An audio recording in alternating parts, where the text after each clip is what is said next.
তোমাকে লেখা এই আমার শেষ চিঠি। গমগমে শীতের রোদে কলেজের ক্যাম্পাসে যে কথাগুলো হঠাৎ তর্কে রূপান্তর হতো, সে এখন বাক্স বদল।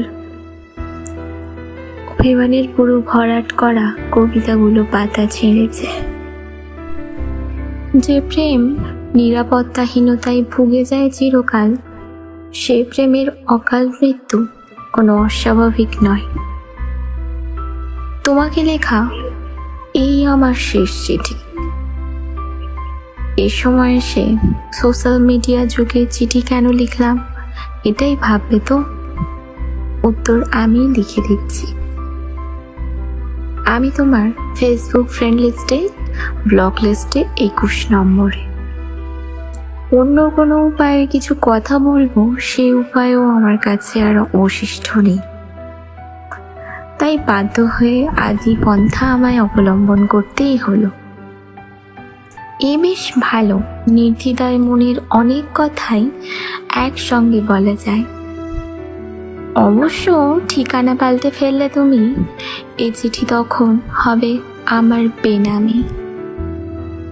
হয়তো আমার মতো হবে কোনো ঠিকানাহীন কোনো বনানীর পথে পথে পতিত পত্রের মতো, বা কোনো নির্জন সরোবরে একাকী পঙ্কজ, কোনো হঠাৎ মেঘের অশনি সংকেত, বা কোনো বিদ্যুৎ বেগে ছুটে আসা মহাকাশ থেকে উল্কাপিণ্ড।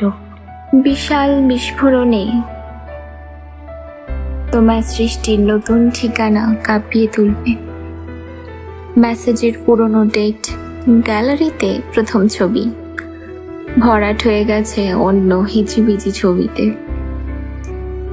কখনো যদি আমার সেই পথে অন্য কোনো গোলক ধাঁধায় ঘুরে দেখা হয় চৌরাস্তায়, তবে জানি সেদিন তুমি অন্যরকম। তবে আমি কিন্তু সেই একই রকম। চুলে কাঁচা পাকা সংমিশ্রণ হতে পারে, হতে পারে চশমার ফ্রেম পাওয়ার বাড়িয়ে মোটা কোনো শক্ত ডাঁটি। তবুও যেন আমি ওই একই রকম, আর তুমি হবে কোনো পাল্টে যাওয়া বসন্তের কোনো অন্য রকম ফুল। রং চেয়েছিলে অন্য রকম, কিন্তু পেয়েছো অন্য কিছুই। শুধু সেই বাগানের নতুন মালিকটাই আলাদা।